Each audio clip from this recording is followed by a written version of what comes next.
how to turn off watch history on YouTube. So if you want to turn off your watch history on YouTube, then first you need to open up your YouTube application. Once you've opened your YouTube, now you can simply go to your profile, which is on the bottom right, and go for the settings, which is on the upper right. And from here you can tap on manage all history, and from here you can tap on saving your watch history. Tap on that option, and from here you need to tap on turn off, and you can also choose two options because it will only include your YouTube videos you watch, but if you also want to include your searches on YouTube, then tap on that also.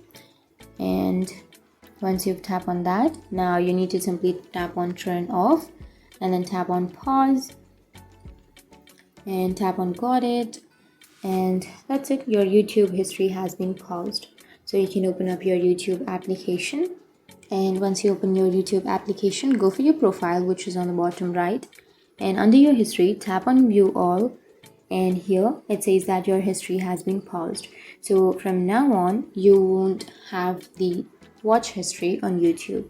So that's how you can turn off your watch history on YouTube. And if you have any questions, feel free to comment below. Thanks for watching.